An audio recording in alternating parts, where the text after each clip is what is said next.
Ega, atas nama Muhammad Faisaldi, Muhajirah Miftahul Jannah, Rika Atira.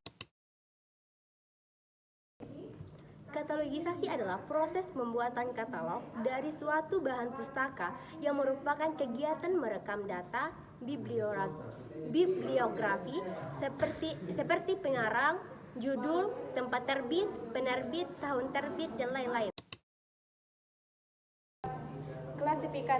Klasifikasi adalah penyusunan sistematis terhadap buku dan bahan pustaka lainnya atau katalog, atau entry index berdasarkan subjek dalam cara yang berguna bagi mereka yang membaca atau mencari informasi. Kerja di dalam melakukan klasifikasi, yang pertama itu kita buka dulu aplikasi namanya EDDC atau Electronic Dewey Decimal Classification edisi 23. Nah, ini tampilannya setelah kita install. Jadi kita sudah unduh ini home.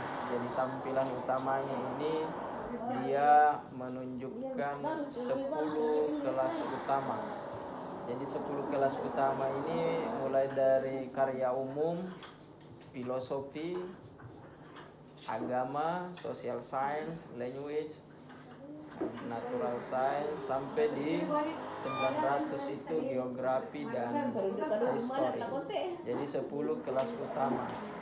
Nah, kalau kita sudah tahu kelas utama dari Dewey Decimal Classification, ini akan membantu kita di dalam melakukan pengklasifikasian, karena buku yang akan kita masukkan di dalam pengolahan ini harus diklasifikasi dulu. Jadi sebelum dilayangkan sebuah koleksi itu diolah. Nah, pengolahan koleksi bahan pustaka itu dimulai dari pertama kali melakukan pengklasifikasian atau penentuan nomor klasifikasi berdasarkan subjek dari buku itu. Kenapa perlu diadakan klasifikasi? Untuk memudahkan pencarian buku, tidak hanya pemustaka tapi juga pustakawan. 370.7 ini dia dapatkan.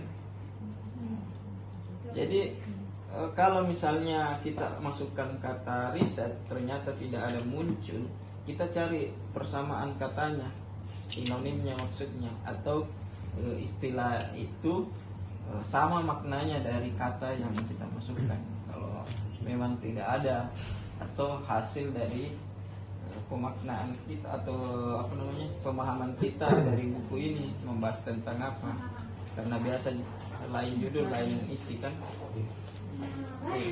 Itu cara dalam mengklasifikasi ya. Saya sudah contohkan. Nah, setelah kita klasifikasi sebuah buku, kita akan menginput bukunya. Untuk menginput buku di perpustakaan ini kita pakai sistem otomasi perpustakaan bernama English Live. Nah, ini dulu ada namanya lemari katalog. Nah, jadi lemari katalog ini dipakai untuk penelusuran temu balik informasi.